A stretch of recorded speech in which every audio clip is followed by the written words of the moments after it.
Hello friends, अगर आपको भी फ्रेजल वर्ब का यूज़ करने में दिक्कत होती है तो ये वीडियो आपके लिए है। आज की वीडियो बहुत ही ज़्यादा यूज़फुल होने जा रही है क्योंकि आज की इस वीडियो में मैं आपको इस तरीके से फ्रेजल वर्ब सिखाऊंगा कि आप बहुत आसानी से उनका मतलब समझ जाओगे और उन्हें यूज़ करने लगोगे। क्योंकि आज की इस वीडियो में मैं सबसे पहले तो आपको एक सिंपल सेंटेंस दूंगा, फिर उसके बाद बताऊंगा कि आप इसे फ्रेजल वर्ब का यूज़ करके कैसे बना सकते हो।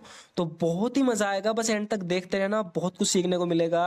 सो फ्रेंड्स, बिना किसी देरी के शुरू करते हैं आज की वीडियो। तो यहां पर ये कह रही है कि मुझे यहां पहुंचने के लिए काफी परेशानियों का सामना करना पड़ा। मैं पूरी आपको एक स्टोरी बताऊंगा, ये नहीं कि अलग अलग से सेंटेंस उठाए, पूरी स्टोरी के साथ, वो भी फ्रेजल वर्ब के साथ, बिना फ्रेजल वर्ब के साथ।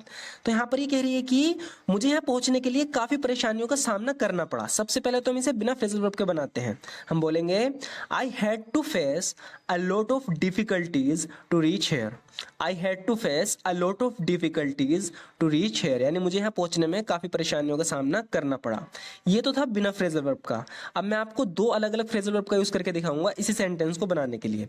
सबसे पहले तो हम बनाएंगे गो थ्रू का यूज करेंगे। हम ऐसे बोलेंगे I had to go through a lot of difficulties to reach here. Go through का मतलब होता है परेशानियों का सामना करना, बुरे वक्त से गुजरना। तो यहाँ पर ये बता रही है कि I had to go through a lot of difficulties to reach here, यानी मुझे यहाँ पहुंचने के लिए बहुत परेशानियों का झेलनी पड़ी, बहुत परेशानियों का सामना करना पड़ा। या आप इसे थोड़ा शॉर्ट में इस तरीके से भी कह सकते हो, I had to go through a lot to get here.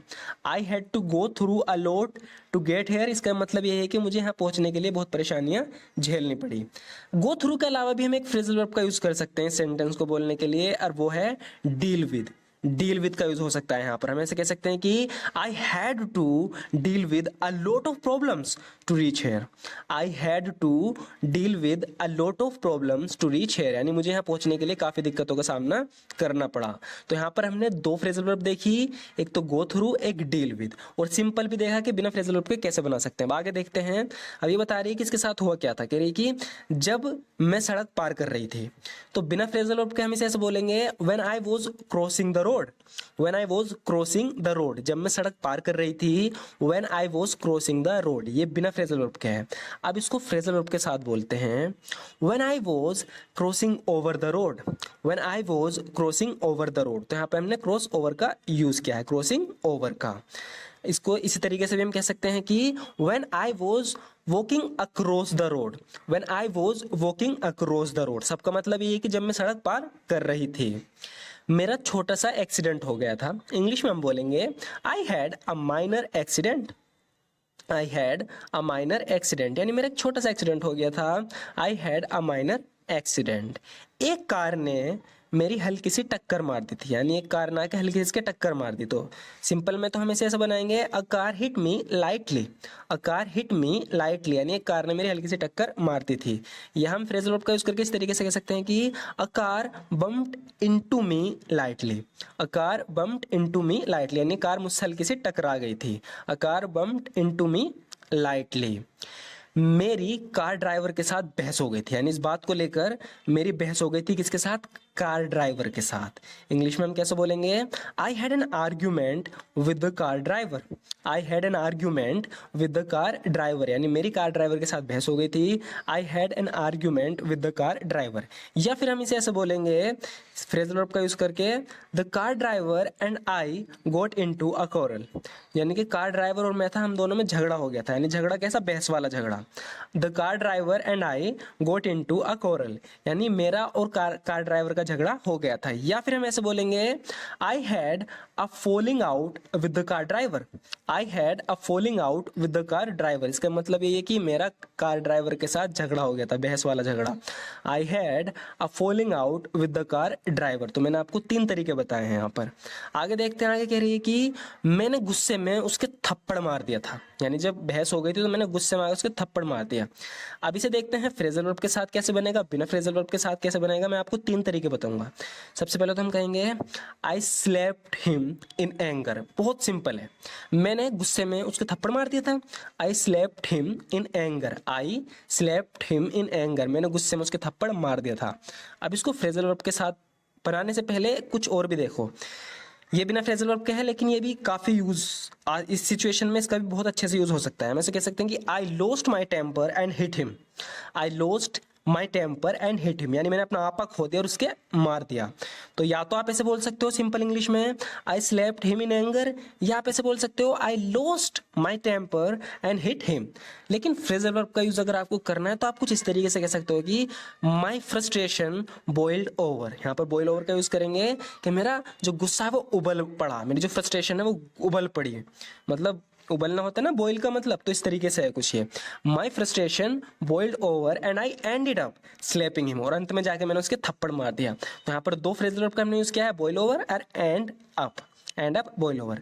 तो एंड अप का तो मतलब ये होता है कि अंत में जाके क्या हुआ, जैसे कि यहाँ पर बता रही कि ना my frustration boiled over and I ended up slapping him, मेरा गुस्सा उबल पड़ा और अंत में मैंने उसके जाकर थप्पड़ मार दिया, थप्पड़ जड़ दिया।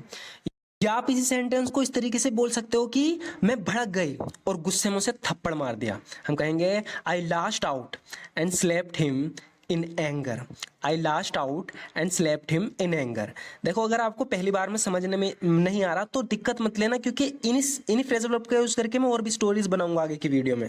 जब आप बार बार इनका यूज होते देखोगे तो आप खुद ही बोलने लगोगे। लेकिन पहले से देखते हैं, यहाँ पर कह रही है कि I lashed out and slapped him in anger, मैं भड़क गई और गुस्से में उसके थप्पड़ मार दिया। आगे बता रहे हैं कि जैसे ही मैंने उसके थप्पड़ मारा उसने पुलिस को फोन करके बुला लिया। As soon as I slapped him he called the police, as soon as I slapped him he called the police, यानी जैसे मैंने उसके थप्पड़ मारा उसने पुलिस को फोन करके बुला लिया। As soon as I slapped him he called the police. या फिर हम इसे फ्रेजल वर्ब का यूज भी करके ऐसे कह सकते हैं कि as soon as I slapped him he called up the police. तो यहाँ पर अप का यूज कर लिया, कॉल अप किसी को कहते हैं तो उसको मदद के लिए बुलाते हैं, तो उसने ड्राइवर ने पुलिस वाले को बुलाया मदद के लिए फोन करके। तो बता रही है कि as soon as I slapped him he called up the police, जैसे ही मैंने उसको थप्पड़ मारा उसने पुलिस को फोन करके बुला लिया। पुलिस ने आकर हमारी लड़ाई सुलझाई, इस इंग्लिश में बोलेंगे the police came and settled our fight, the police came and settled our fight, यानी पुलिस ने आकर हमारी लड़ाई सुलझाई। The police came and settled our fight, police ने आकर हमारी लड़ाई सुलझाई। अब इसको फ्रेजल वर्ब का यूज करके हम बनाएंगे the police came and sorted out our fight, the police came and sorted out our fight. या तो देखो बिना फ्रेजल वर्ब के हम कैसे बोलेंगे, हम बोलेंगे the police came and settled our fight, यानी पुलिस ने आकर हमारी लड़ाई सुलझाई। The police came and settled our fight. या फिर हम यहाँ पे सॉर्ट आउट फ्रेजल वर्ब का यूज करेंगे the police came and sorted out our fight. Sort out का मतलब भी होता है सुलझाना। The police came and sorted out our fight. इसको हम इस तरीके से बोल सकते हैं कि पुलिस के हस्तक्षेप से हमारा विवाद शांत हुआ, यानी पुलिस आई उन्होंने हस्तक्षेप किया तब जाकर हमारा विवाद शांत हुआ। जैसे हम इंग्लिश में बोलेंगे our argument was resolved by the police intervention, यानी पुलिस के इंटरवेंशन, यानी उन्होंने आके हस्तक्षेप किया, इंटरवेंशन दी, तब जाके जो हमारा विवाद था वो शांत हुआ। Our argument was resolved by the police intervention. So friends, ये आपको तरीका कैसा लगा जरूर बताना। यहाँ पर इस वीडियो से क्या आपको कुछ सीखने को मिला ये भी जरूर बताना। और अगर आप इस तरह की और भी वीडियोस देखना चाहते हो और रेगुलर प्रैक्टिस करना चाहते हो, क्योंकि यहाँ पर मैं सिर्फ सिखाता नहीं हूँ, बार बार इनका यूज करके दिखाता हूँ ताकि आप उनको बार बार देखोगे तभी आप समझ पाओगे, क्योंकि फ्रेजल वर्ब बहुत डिफिकल्ट होती है। मैं इस बात को मानता हूँ, एक दो बार में नहीं समझा जा सकता। मीनिंग तो हमें पता चल जाती है, पर जो उसका हम यूज तभी कर पाएंगे जब हम उसे बार बार यूज होते हुए देखेंगे। तो मेरी इस तरह की वीडियोस में आप बहुत ही आसानी से इनका बार बार यूज होते हुए देख सकते हो, लेकिन इसके लिए आपको वीडियो रेगुलर देखनी होगी। अगर आप रेगुलर देखोगे तो बहुत जल्दी सीख जाओगे। तो ये वीडियो कैसी लगी जरूर बताना। वीडियो अच्छी लगी तो लाइक जरूर कर देना। Thank you so much for watching this video friends.